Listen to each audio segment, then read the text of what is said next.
আল্লাহকে জিজ্ঞেস করা উচিত ছিল যে আমি সুখে থাকতে চাই, কিন্তু প্রশ্ন তুলে দিলাম, চোখে তো দেখা যায় না। আর আমার কথা যেটা বুঝাইতেছি সত্য এটাই, বস্তু আসলে মানুষ সুখী হয় না। বস্তু আসলে যদি সুখী হইতো তাহলে দুনিয়ার সবচেয়ে বেশি যারা আত্মহত্যা করে এরা সেলিব্রিটি হয়। সেলিব্রিটি, দুনিয়ার সেলিব্রিটিরা সবচেয়ে বেশি আত্মহত্যার শিকার হয়। মানেন না? মানেন না? মনে হয় মানেন না। মানেন? অনেকে মানে না। চলেন আমার সাথে, আমি দেখায় দিই। সবচেয়ে বেশি অশান্তিতে ফিল করে যারা দুনিয়ার সবচেয়ে বেশি সেলিব্রিটি হয়, এরা অশান্তি সবচেয়ে বেশি ফিল করে। নাইলে নিজের পিস্তল নিজের মাথায় কেন লাগতো? মনে হয় বুঝাইতে পারি না, ঠিক না?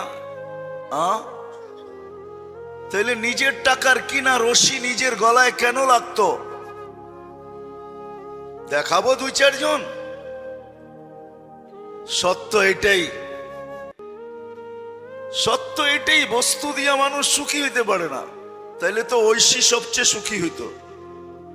ইতিহাস তাকায় দেখেন, প্রতি মাসে 1 লাখ টাকার একটা বান্ডেল, হাত খরচ, বিলাসবহুল ফ্ল্যাট আর পার্সোনাল গাড়ি, এক বাপের এক মেয়ে, ও সবচেয়ে সুখী হইতো।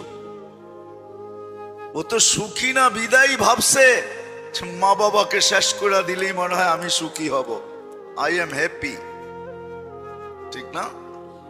না না না না, বস্তু দিয়ে মানুষ সুখী হয় না। আমার কথা মাইনা নেন, এটাই সত্য। এটা যে তৈরি করছে তাকে জিজ্ঞাসা করতে হবে, আমি সুখী হইতে চাই কিভাবে হব, আমি হ্যাপি হইতে চাই কিভাবে হব, আমি সুখে থাকতে চাই কিভাবে থাকব।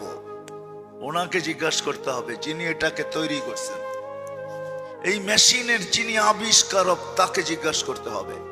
কিন্তু প্রশ্ন তুলে দিলাম, চোখে দেখা যায় না, ধ্যান ধারণায় আনা যায় না, বর্ণনা দিয়ে শেষ করা যায় না। আল্লাহ তো আল্লাহ, থাকেন কোথায় এটাও জানি না। ওলামা বলেন আরশের উপরে থাকে, আরশটা যে কোন জায়গায় এটাও তো জানি না। আবার ওলামারা কোরআন পড়া বলে পানির উপরে, এই পানিটা যে কোন জায়গায় এটাও তো জানি না। আল্লাহকে পাবো তো পাবো কি কইরা, আর জিজ্ঞাসা করবো তো জিজ্ঞাসা করবো কি কইরা? আল্লাহর তো বর্ণনা দিয়ে শেষ করা যায় না। আল্লাহ তো একটা গুণের মালিক না। দুনিয়া তো দেখি একটা পদের মালিক হয়ে ধরা ছোঁয়ার বাইরে চলে যায়। আল্লাহ তো একটা পদের মালিক না, দুনিয়ার পদগুলা তো সীমিত। আল্লাহর পদের তো কোনো সীমা রেখাই নাই, শুরু করতে